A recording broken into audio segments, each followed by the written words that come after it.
Assalamualaikum warahmatullahi wabarakatuh. Kami dari kelompok Warehouse Operation Studi Kasus CV Sulawesi Pratama Manado.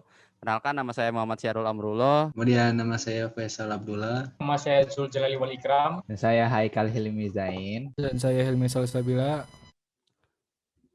Pada presentasi kami kali ini, sebelum kita mulai, kami akan menjelaskan beberapa hal mengenai materi yang akan kami jelaskan, presentasikan ke depannya. Pertama, mendefinisikan warehouse sebagai suatu fungsi penyimpanan berbagai macam jenis produk yang memiliki unit penyimpanan dalam jumlah yang besar maupun yang kecil dalam jangka waktu saat produk dihasilkan oleh pabrik atau penjual dan saat produk dibutuhkan oleh pelanggan atau stasiun kerja dalam fasilitas produksi menurut Mulcahy dan David pada tahun 1994. Dan selanjutnya, manajemen operasional adalah bagian dari organisasi bisnis yang bertugas untuk memproduksi barang atau jasa menurut Stephenson pada tahun 2014. Dan juga manajemen logistik adalah unik karena ia merupakan satu aktivitas perusahaan yang tertua tetapi yang termudah. Aktivitas logistik atau lokasi fasilitas transportasi, inventarisasi, komunikasi, pengurusan dan penyimpanan telah dilaksanakan oleh orang semenjak awal spesialisasi komersial. Kemudian di sini Kota Manado memiliki potensi yang sangat besar dari segi bisnis. Pertumbuhan ekonomi di Manado dan Sulawesi Utara di atas 6% sepanjang tahun 2015 dan berada di atas rata-rata nasional.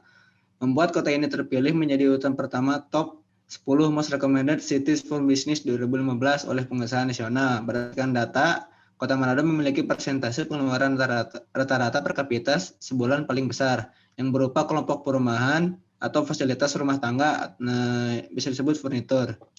Kemudian CV Sulawesi Pratama Manado ini berada di Jalan Maumni, Kabupaten Minahasa Utara, Provinsi Sulawesi Utara.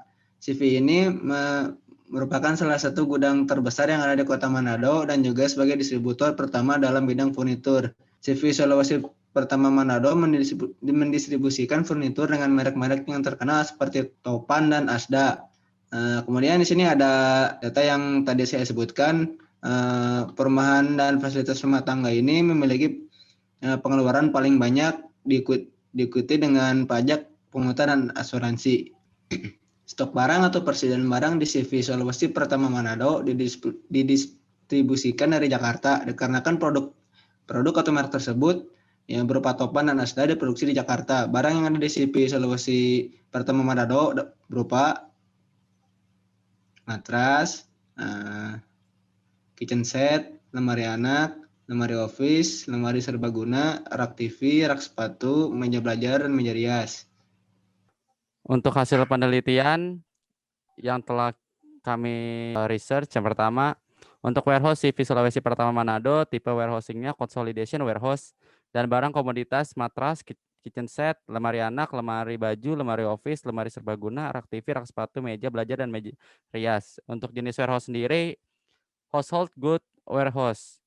Dan untuk perpindahan atau movementnya, pada perusahaan ini memiliki 3 aktivitas utama yang berkaitan dengan manajemen pergudangan, yaitu aktivitas penerimaan material, penanganan material, dan pengeluaran material. Sekarang untuk penjelasan mengenai hasil penelitian.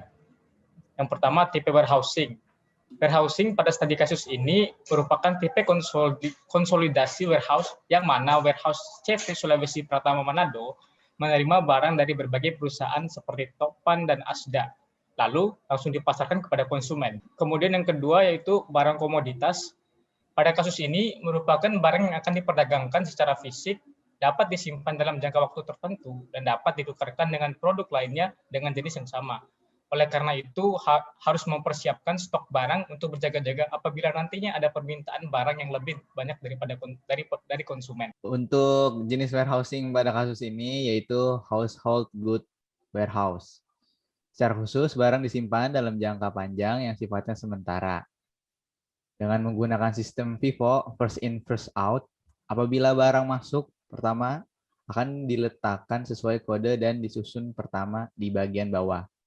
Dan apabila barang keluar serta sudah melewati tahap administrasi, maka barang tersebut akan diberikan surat jalan untuk mengantar barang dengan menggunakan kendaraan kantor. Untuk perpindahan movement, yang pertama adalah penerimaan material atau receiving, merupakan sebagai pintu utama masuknya barang dan berkewajiban untuk memeriksa barang terlebih dahulu sebelum diterima dari vendor atas pemesanan dari pihak pengadaan barang. yang biasa disebut sebagai purchasing. Dan pada perusahaan ini untuk barang yang tiba di gudang dicek kembali dan diinput langsung ke sistem pengelola. Dan buku persediaan lalu barang disusun sesuai dengan kode dan jenis barang. Yang kedua, penanganan material atau handling. Proses perpindahan material barang dengan menggunakan alat bantu menuju tempat yang sudah ditentukan sehingga dapat memperlancar proses operasional yang efektif dan efisien. Menghemat waktu operasional, menghemat biaya transportasi, meringankan beban pekerja, dan mengurangi risiko yang timbul akibat dari mengangkat beban yang berat bagi pekerja. Pada perusahaan ini untuk menanganan barang menggunakan sistem penyimpanan barang FIFO, first in first out, jadi barang masuk pertama diletakkan sesuai kode dan disusun pertama di bagian bawah. Kemudian yang ketiga, pengeluaran material atau shipping. Proses pengiriman barang yang sudah melakukan tahap administrasi dengan menggunakan transportasi yang sudah ditentukan oleh perusahaan untuk membawa barang ke tempat tujuan konsumen. Kemudian pada perusahaan ini barang yang sudah dipesan dan dibayar akan diberikan surat jalan untuk mengantar barang dengan menggunakan kendaraan kantor berupa mobil box.